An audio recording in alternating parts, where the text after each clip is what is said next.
شتر مرغ کا شمار زمانہ قدیم سے پائے جانے والے پرندوں میں ہوتا ہے۔ تاریخ گواہ ہے کہ انسان نے اپنی غذائی ضروریات پوری کرنے کے لیے شتر مرغ کا بے دردی سے شکار کیا۔ نتیجتاً اپنے وجود کی بقا کے لیے تاریخ کے مختلف ادوار میں یہ پرندہ دنیا کے مختلف علاقوں کی طرف ہجرت کرنے پر مجبور ہوتا رہا۔ افریقہ کے بعد ماضی میں شتر مرغ کبھی روس، چین اور ہندوستان میں بھی پایا جاتا تھا۔ کسی دور میں یورپ میں بھی کافی تعداد میں موجود تھا۔ ماضی قریب میں مشرق وسطیٰ بھی اس کا مسکن رہا ہے۔ ہر دور میں اور ہر جگہ اس کے ساتھ ایک جیسا ہی ظالمانہ سلوک ہوتا رہا۔ قدیم رومی لوگ اس کے گوشت کے ساتھ ساتھ اس کے انڈوں کو بھی بطور خوراک استعمال کرتے۔ ان کے انڈوں سے تیل کشید کیا جاتا جسے وہ لوگ بطور ادویات استعمال کرتے۔ اسی طرح شتر مرغ کے جسم سے حاصل ہونے والی چربی سے بہت سی بیماریوں کا علاج کیا جاتا۔ شتر مرغ کے معدہ میں پائے جانے والے پتھروں سے آنکھوں کی بیماریوں کا علاج کیا جاتا تھا۔ قدیم یونانی اور چینی لوگ ان کے انڈوں کے خول کو بطور برتن استعمال کرتے۔ قدیم مصری لوگوں میں شتر مرغ کا گوشت بہت مقبول تھا اور اسٹیٹس سمبل سمجھا جاتا تھا۔ خصوصی تہواروں اور شاہی تقریبات میں شتر مرغ کے گوشت کو خصوصی اہمیت حاصل ہوتی۔ ہزاروں سال سے قائم انسان اور شتر مرغ کا تعلق وقت گزرنے کے ساتھ ساتھ مزید گہرا ہوتا چلا گیا۔ 18ویں صدی میں ان کے سجاوٹی پروں پلومز سے ہیٹس اور لباس کی سجاوٹ کا فیشن شروع ہوا۔ یہ فیشن اتنا مقبول ہوا کہ پلومز کی ڈیمانڈ میں بے حد اضافہ ہو گیا، جس کی وجہ سے شتر مرغ کے بے رحمانہ شکار میں بھی بے پناہ اضافہ ہوتا چلا گیا۔ نتیجتاً ان کی تعداد خطرناک حد تک کم ہو گئی۔ 1826 میں ساؤتھ افریقہ میں پہلی بار زندہ شتر مرغ سے پلومز حاصل کیے گئے۔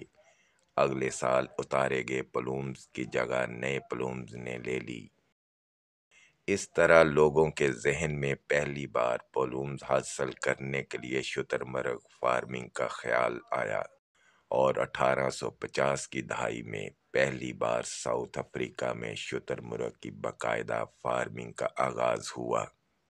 شتر مرغ کو 1860 میں آسٹریلیا اور 1888 میں امریکہ میں متعارف کروایا گیا۔ دوسری جنگ عظیم کے بعد پلومز کی ڈیمانڈ کم ہوتی گئی، جس کے نتیجہ میں پلومز کے لیے شتر مرغ کی فارمنگ میں بھی کمی ہوتی گئی۔ 1960 کی دہائی میں پلومز کے ساتھ ساتھ اس کے گوشت اور کھال کی ڈیمانڈ میں بھی اضافہ ہونا شروع ہو گیا۔ 1963 میں پہلی بار شتر مرغ کا گوشت مارکیٹس میں سپلائی ہونا شروع ہوا۔ 1970 کی دہائی میں ان کی کھال سے بنے چمڑے کی مانگ میں تیزی سے اضافہ ہوا۔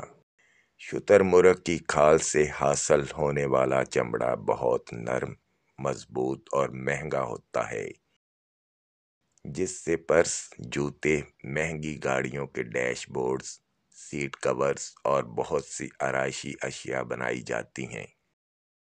شتر مرغ کے گوشت اور چمڑے کی بڑھتی ڈیمانڈ کے پیش نظر 1990 کی دہائی میں یورپ میں بھی شتر مرغ فارمنگ کا آغاز ہوا۔ آج دنیا کے تقریباً 50 ممالک میں شتر مرغ فارمنگ کی جا رہی ہے۔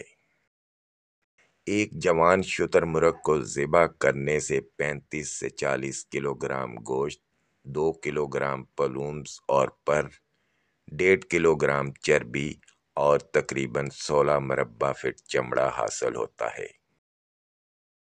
شتر مرغ کا گوشت رنگت اور ذائقہ کے اعتبار سے تقریباً بیف جیسا ہوتا ہے، لیکن شتر مرغ کے گوشت میں چربی کی مقدار بہت کم ہوتی ہے اور چربی کا زیادہ تر حصہ گوشت کے باہر ہوتا ہے، جسے آسانی سے علیحدہ کیا جا سکتا ہے۔ چربی کا 2/3 حصہ قابل ہضم ہوتا ہے۔ کولیسٹرول کی مقدار بھی دوسرے تمام قسم کے گوشت سے کم ہوتی ہے۔ شتر مرغ کے گوشت میں پروٹین کی ایک قسم کریاٹین ہوتی ہے جو جسم کے ہر خلیے میں خاص طور پر مسلز تک انرجی پہنچانے کے عمل کو تیز اور زیادہ مؤثر بناتی ہے۔ کریاٹین کھلاڑیوں، ریسلرز، باڈی بلڈرز اور ایتھلیٹس کے اسٹیمنا کو بڑھاتی ہے۔ مسلز کا سائز بڑھانے کے ساتھ ساتھ انہیں مضبوط اور صحت مند رکھتی ہے۔ کریاٹین کی وجہ سے شتر مرغ کا گوشت فالج اور دل کے مریضوں کے لیے بہت مفید ہوتا ہے۔ کریاٹین جسمانی صحت و نشوونما کے ساتھ ساتھ ذہنی نشوونما اور سوچنے سمجھنے کی صلاحیت کو بھی بڑھاتی ہے۔ کریاٹین کے ساتھ دوسری پروٹینز اور فولاد کی زیادہ مقدار کی وجہ سے شتر مرغ کا گوشت بچوں کے لیے بہترین غذا سمجھا جاتا ہے۔ گوشت کی پیداوار کے لیے کینیا، تنزانیہ، ایتھوپیا اور جنوبی صومالیہ میں پایا جانے والا ریڈ نیکڈ آسٹرچ بہترین نسل سمجھی جاتی ہے۔ اس کا وزن 150 کلو گرام سے بھی زیادہ ہوتا ہے۔ پلومز اور چمڑے کی پیداوار کے لیے ساؤتھ افریقہ میں پایا جانے والا بلیک آسٹرچ بہترین سمجھا جاتا ہے۔ شتر مرغ ریس بھی بہت دلچسپ اور منفرد کھیل ہے۔ سب سے پہلے مصری لوگوں نے شتر مرغ پر سواری کرنا شروع کی۔ ماضی میں افریقہ میں مختلف قبائل کے درمیان شتر مرغ ریس کے مقابلے ایک روایتی اور ثقافتی کھیل رہا ہے۔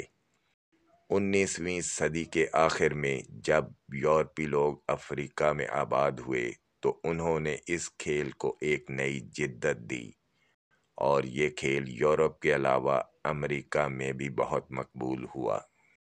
افریقہ کے مختلف علاقوں کی ثقافت کے مطابق شتر مرغ ریس کے قوانین اور اصول مختلف ہوتے ہیں۔ گھوڑے کی ریس کی طرح شتر مرغ ریس کے لیے بھی سرکلر یا اوول ٹریک بنایا جاتا ہے جو کہ شتر مرغ پر سوار ہو کر ریس میں حصہ لیتا ہے، اور بعض مقابلوں میں جو کہ شتر مرغ کے پیچھے لگی کارٹ میں سوار ہو کر ریس میں حصہ لیتے ہیں۔ شتر مرغ بہت جلد غصے میں آ جاتا ہے، اس لیے ریس کے لیے اس کی ٹریننگ مشکل، صبر آزما اور نہایت مہارت کا کام ہے۔ ہر سال ساؤتھ افریقہ میں آسٹرچ فیسٹیول منعقد ہوتا ہے جس میں دنیا بھر سے شائقین آسٹرچ ریس دیکھنے، شتر مرغ گوشت سے بنے روایتی کھانے کھانے، پلومز اور انڈوں کے خول سے بنی خوبصورت آرائشی اشیاء دیکھنے اور خریدنے آتے ہیں۔ فلوریڈا میں بھی 1892 میں پہلی بار شتر مرغ ریس کے مقابلے منعقد ہوئے۔ وہاں یہ کھیل اتنا مقبول ہوا کہ اب یہ میلہ ہر سال منعقد ہوتا ہے۔